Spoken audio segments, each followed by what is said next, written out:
Hello friends, இன்னைக்கு நம்ம வீடியோல பார்க்க போற தகவல் என்னன்னு பாத்தீங்கன்னா, குவைத் ஏர்போர்ட் மீண்டும் திறக்கப்பட்டிருக்கு. பல நாட்களாக காத்திருந்த இந்த தகவல் அபிஷியலா கன்ஃபார்ம் ஆகியிருக்கு. இந்த வீடியோல எந்த ஃபிளைட் ஸ்டார்ட் ஆகிடுச்சு, இந்தியாவுக்கு எத்தனை ஃபிளைட்ஸ் இருக்கு, இண்டிகோ, ஏர் இந்தியா எப்போ ஸ்டார்ட் ஆகுது, டிக்கெட் எப்படி புக் பண்ணலான்றத நம்ம முழு விவரத்தோட பார்க்கலாம்.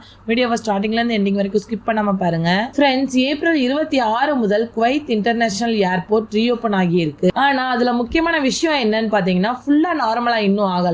இப்போ லிமிட்டட் ஃபிளைட்ஸ் மட்டும் தான் ஆபரேட் ஆகுது. டோட்டலா 27 டெஸ்டினேஷனுக்கு ஃபிளைட்ஸ் ஆரம்பமாகி இருக்கு.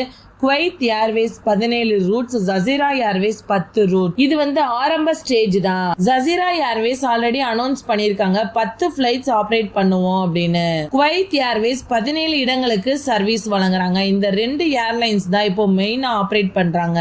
முக்கிய நாடுகள் பாத்தீங்கன்னா India, Sri Lanka, Philippines, UK, Saudi Arabia, UAE. இப்போ அடுத்த முக்கியமான அப்டேட் பாத்தீங்கன்னா, இந்தியாவுக்கு ஃபிளைட்ஸ் ரீஸ்டார்ட் ஆயிடுச்சு. மும்பை, டெல்லி, கொச்சி. ஆரம்பத்தில் இந்த 3 சிட்டிஸ்க்கு தான் ஃபிளைட் ஆரம்பமாச்சு. ஒரு வாரத்துக்கு மும்பைக்கு 3 ஃபிளைட்ஸ், டெல்லிக்கு 3 ஃபிளைட்ஸ், கொச்சிக்கு 3 ஃபிளைட்ஸ் ஆபரேட் ஆகுது. டிமாண்ட் அதிகமா இருந்துச்சு அப்படின்னா ஃபிளைட்ஸ் இன்க்ரீஸ் ஆகும். குவைத் ஏர்வேஸ் மூலம் பாகிஸ்தான், நேபாளம், பங்களாதேஷ் மற்றும் இலங்கைக்கு நேரடி விமானங்கள் இயக்கப்படுகின்றன.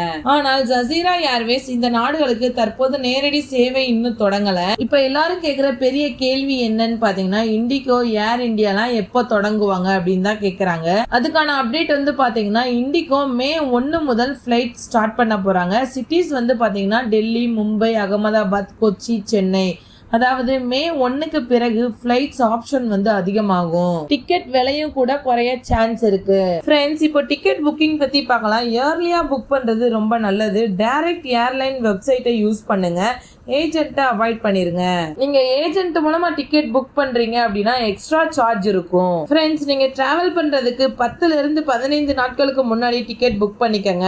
டிக்கெட்டோட பிரைஸும் கொஞ்சம் சீப்பா இருக்கும். டென்ஷன் இல்லாம டிராவல் பண்ணலாம். இப்போ ஓவராலா சிச்சுவேஷன் எப்படி இருக்குன்னா, ஏர்போர்ட் ரீஓபன் ஆகிடுச்சு. ஃபிளைட்ஸ் எல்லாமே நார்மலா ஆபரேட் ஆகுது.